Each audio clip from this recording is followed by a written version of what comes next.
Glória ao Senhor. Então, no versículo 1 ali do capítulo 13 fala assim: se lembre que o título é A Eliminação dos Profetas, né? Então a gente vai lendo e vai tentando compreender a palavra, né? Versículo por versículo, né? Respeitando as pontuações, né? Os sinais gramaticais, para que a gente assim possa entender o que Deus está falando com a gente, né? Glória ao Senhor. Então diz assim: naquele dia, né? O profeta Zacarias está dizendo. Deus está usando o profeta Zacarias para dizer essas palavras, né? O Senhor que está falando. Naquele dia, uma fonte jorrará para os descendentes de Davi e para os habitantes de Jerusalém, para purificá-los do pecado e da pureza, né? Naquele dia, quando Jesus, né, foi crucificado naquela cruz, né? Porque ele é que nos lavou, né? Se lembra que quando aquele soldado traspassou ele com aquela lança, né, no seu costado, jorrou água, né? Não jorrou sangue, jorrou água. Então aquela água vinha simbolizar o quê? Purificação. Amém? Purificação do quê? Dos nossos pecados, né? Então aqui o Senhor fala, naquele dia, nessa profecia se cumpriu quando Jesus foi crucificado na cruz, glória a Deus. Naquele dia, uma fonte jorrará para os descendentes de Davi. Se lembra quando Jesus, né, aqui na terra, lá naquele poço com a samaritana, falou para ele, aquele que beber minha água, rios jorrarão, né? Águas jorrarão do seu, né, do seu interior, como que, né, águas vivas iam brotar, iam jorrar, porque ele é a água que purifica, a palavra é, né, a água que vem lavando e purificando. Jesus Cristo é a palavra. Amém? Glória ao Senhor. Então, naquele dia, uma fonte jorrará para os descendentes de Davi, né? Ou seja, todos aqueles descendentes de Davi, e para os habitantes de Jerusalém, né? Nós sabemos que nós somos, né, espiritualmente falando, Jerusalém, né? O povo de Jerusalém, o povo do Senhor. Amém? Mas naquele então, né, os descendentes de Davi, os habitantes de Jerusalém iam ser purificados dos seus pecados e da sua impureza, né? Porque uma fonte jorrará, né? A gente sabe que essa fonte é Jesus Cristo. Amém. Aí no versículo 2 fala assim: naquele dia eliminarei da terra de Israel os nomes dos ídolos e nunca mais serão lembrados, diz o Senhor dos Exércitos, né? Ou seja, fica bem claro que a gente vê uma e outra vez como o Senhor detesta, aborrece a idolatria, né? Tudo que é ídolo, tudo que é Deus pagão, tudo que o povo vai e põe na frente do Senhor é um ídolo. E isso aborrece o Senhor, isso é nojento para o Senhor quer eliminar isso da terra. Porque isso afasta as pessoas de Deus. O único digno de louvor, adoração, de honra é Deus. E ninguém mais, nem nada mais, né? Infelizmente, a gente vê não só no passado, como nos dias atuais, gente adorando tudo quanto é tipo de coisa, até vaca, né? Tem lugares lá, acho que na Índia, né? O povo adora vaca, acha que é santo, é sagrado, né? E o tal do Buda, e a Madre Teresa de Calcutá, e o Nelson Mandela, né? E aí vai a lista, né? De gente que o povo idolatra. Então, você vê que isso não é não é de ontem, né? O Senhor aqui na Bíblia fala, naquele dia eliminarei da terra de Israel os nomes dos ídolos e nunca mais serão lembrados, diz o Senhor dos Exércitos, né? Por quê? Porque a ele seja toda a honra e glória, o nome de Jesus, porque ele é o nome mais alto no céu, na terra, embaixo da terra, glória a Deus. Em todo o universo não há ninguém que tenha o nome mais alto que Jesus. Amém? Removerei da terra tanto os profetas como o espírito imundo, né? Ou seja, esses profetas que falam mentira, né? Esses adivinhos, esse povo que entorta os caminhos das pessoas, né?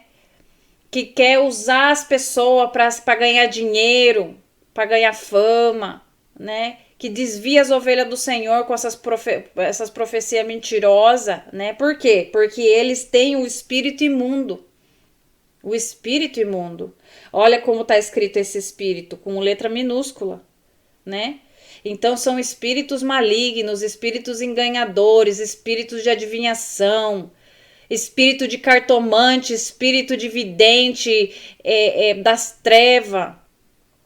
São gente que são instrumento de Satanás para desviar as ovelhas do Senhor do caminho que é Jesus, porque lembra que Jesus falou: eu sou o caminho, a vida e a verdade, né?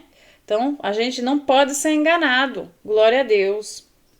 Então o Senhor vai remover da terra esses profetas mentirosos, esse espírito imundo que vem sujando a igreja do Senhor.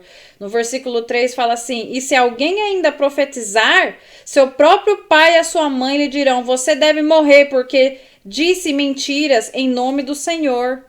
Né? Se alguém vier tentando fazer profetada, né? Falando profecia, nesse tempo aqui em que o Senhor vai remover esse espírito imundo da terra, eliminar esses profetas mentirosos, se alguém tentar ainda profetizar mentira, o pai e a mãe daquela pessoa vão acabar matando aquela pessoa. Vão dizer: você deve morrer porque disse mentiras em nome do Senhor. Esse vai ser o tamanho do zelo daqueles que permanecem no Senhor. Porque lembre que amará teu Deus sobre todas as coisas. Amém? E aquele que vai em contra do Senhor, né? Nós não podemos estar a favor. Né? Infelizmente, às vezes, né, a gente como humano, a gente pensa: nossa, mas é um pai, é uma mãe, é um filho, é um irmão, é um primo, é um marido. Mas todo aquele que se opõe ao Senhor, todo aquele que aborrece o Senhor, tem que te aborrecer, porque se ele é o teu primeiro amor. Amém?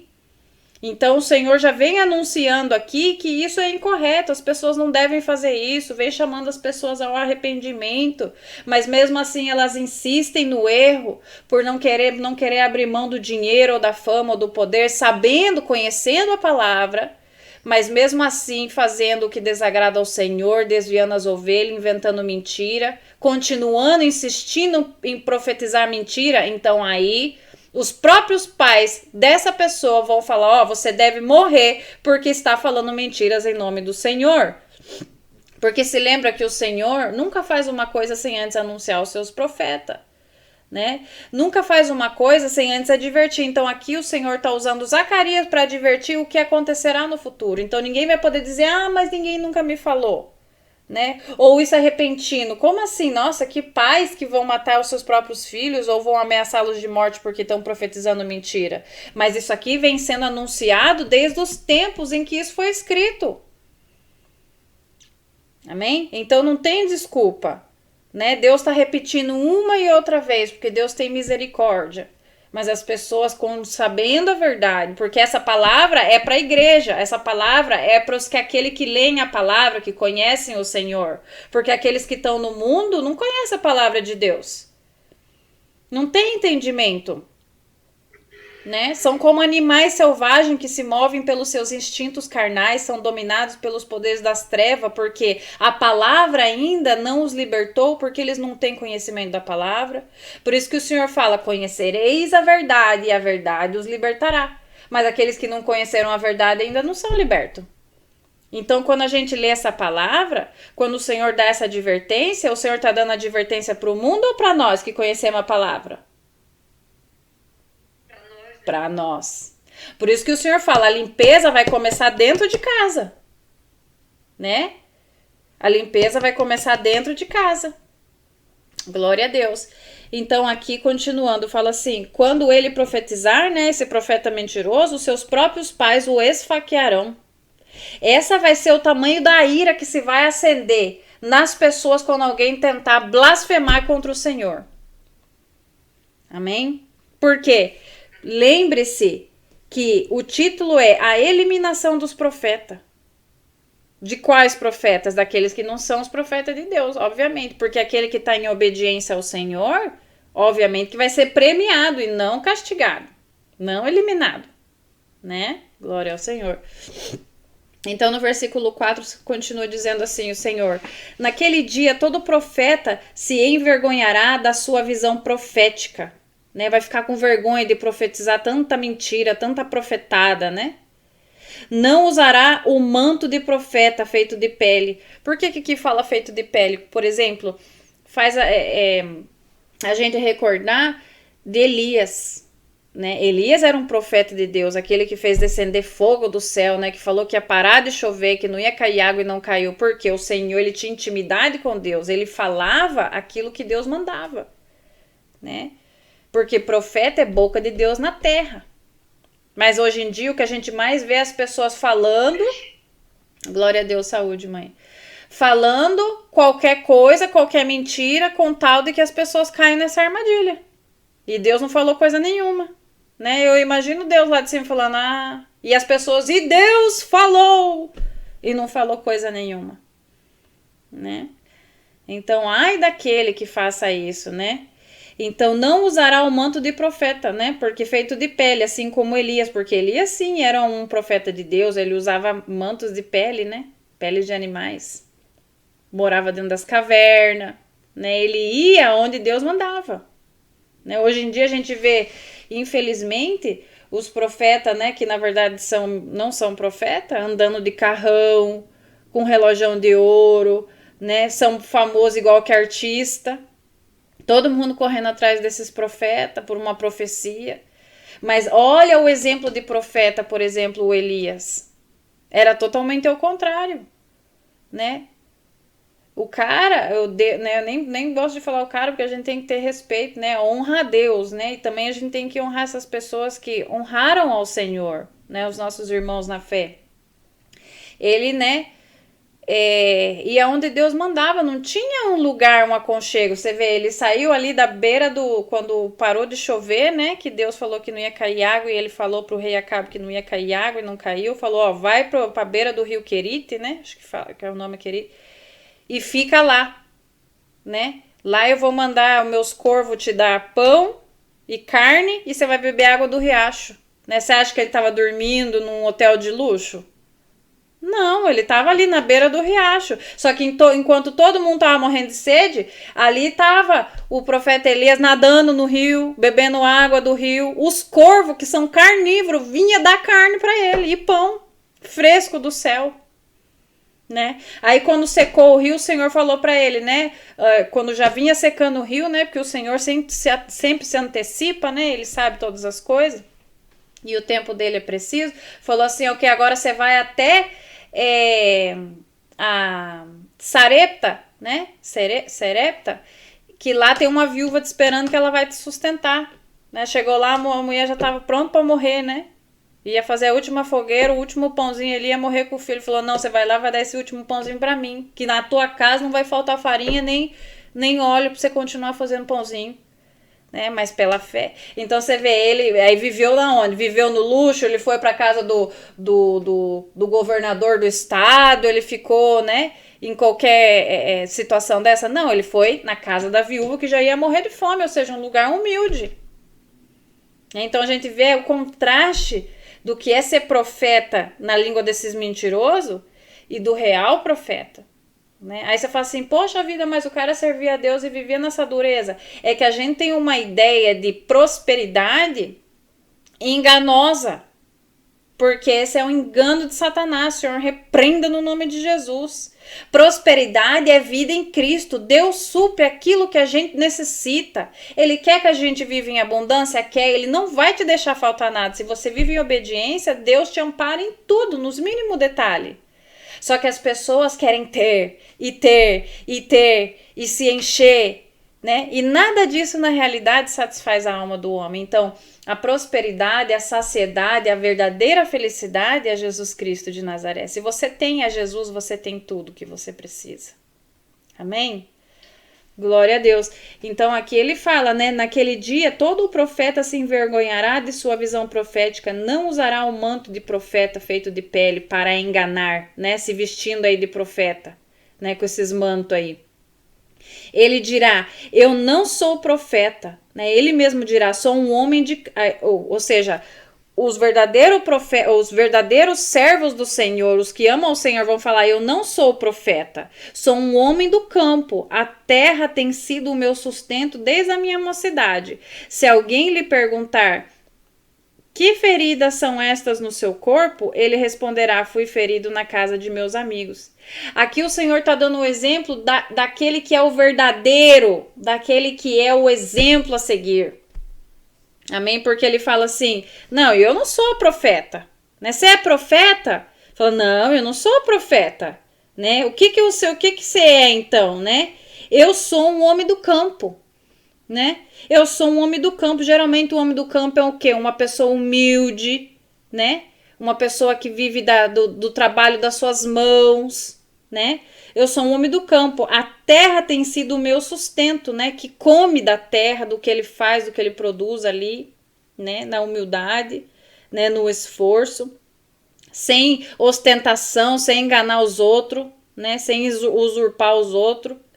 Glória a Deus. A terra tem sido o meu sustento desde a minha mocidade, ou seja, desde que eu era pequeno, né? Desde que eu era moço. Se alguém lhe perguntar, e se alguém foi perguntar para esse mesmo que está falando que não é profeta, que feridas são essas no seu corpo? Quem que te faz lembrar isso? Em outras traduções fala, que feridas são essas na sua mão? Jesus Cristo. Então aqui nós estamos vendo o exemplo do que Deus falou que ia acontecer e aconteceu. Esse é, né? Quando alguém fala, você lembra que quando a gente estudou no livro de João, no Evangelho de João, falava assim, mas muitos deles chamavam Jesus de profeta? Profeta, porque ele não falava que ele era o filho de Deus, né? Pedro falou, quando Jesus falou, quem vocês acham que eu sou? E aí Pedro falou, né? Bom, o Senhor é filho de Deus, o Messias, né? Aquele que Deus enviou. Então aí Jesus falou, exatamente, né? Essa revelação quem te deu foi o Pai. Amém? Mas ele mesmo não se autoproclamava, né? Eu sou profeta, eu sou isso, aquilo, outro. Não. As suas ações falavam quem ele era. Amém?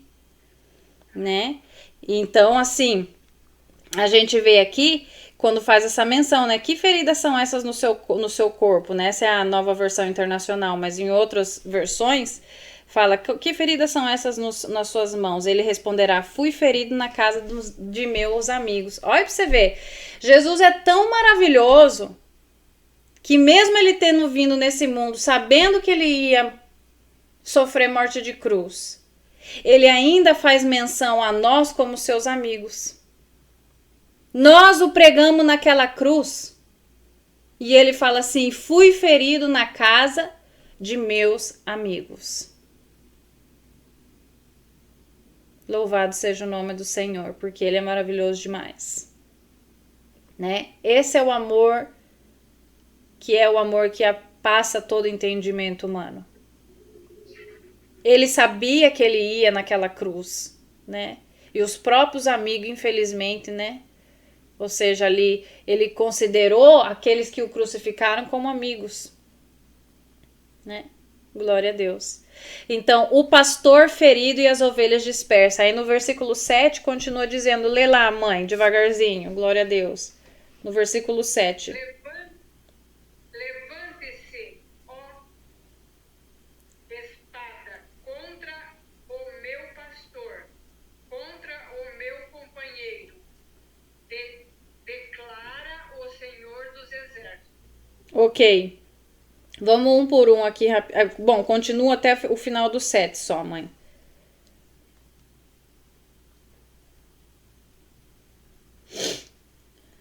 Vira o pastor, e as ovelhas se dispersarão, e voltarão. E voltarei minha mão para os pequeninos. Ok. Ok, mãe. Até o 7. Né?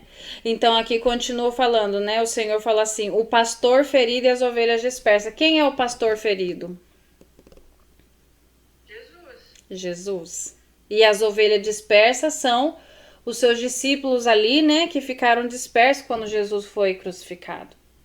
Então aqui no 7 fala: levante-se, ó espada, contra o meu pastor, contra o meu companheiro, declara o Senhor dos Exércitos.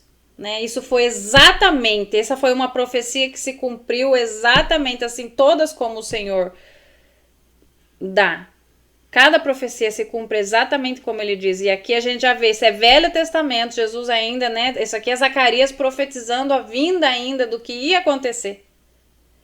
Né? Então você vê, realmente os olhos daqueles que, por exemplo, as pessoas que estão naquelas religiões que não acreditam, né, que Jesus Cristo é o Filho de Deus, né, como os judeus que não se converteram ainda, estão esperando a vinda do Messias, quando ele já veio, ele já vai vir de novo. Eles conhecem o Velho Testamento, né? Usam o Velho Testamento, mas os seus olhos estão cegados, porque eu imagino assim, quando eles leem essa passagem, será que eles não atinam que esse aqui foi aquele que os próprios judeus crucificaram? Né? Porque isso realmente passou. Né? Levante-se a espada contra o meu pastor, contra o meu companheiro, declara o Senhor dos Exércitos. Fira o pastor e as ovelhas se dispersarão, e voltarei minha mão para os pequeninos. Ou seja, voltarei minha mão, né? Vou voltar a minha ajuda, a minha face aos pequeninos, que somos nós, né? Os pequeninos diante do Senhor, né? Aqueles que não são sábios, os mais simples, né? Porque Deus usa as coisas loucas desse mundo para confundir as sábias, entre aspas. Nós somos os pequeninos do Senhor. Então, nesse dia, quando Deus declara isso, né? Que fira o pastor, né? E todas as ovelhas se dispersarão e voltarei minha mão para os pequeninos. É uma profecia que Deus estava dando do que já se cumpriu no dia em que Jesus foi crucificado. As ovelhas dele se dispersou, mas por essa ação, por esse sacrifício perfeito, porque Jesus Cristo é o Cordeiro perfeito, santo, que morreu sem nenhum pecado, mas levou todos os nossos pecados naquela cruz. Hoje Deus volta a mão para nós, que somos os seus pequeninhos. Amém? Glória a Deus. Aí no versículo 8, continua lá, mãe.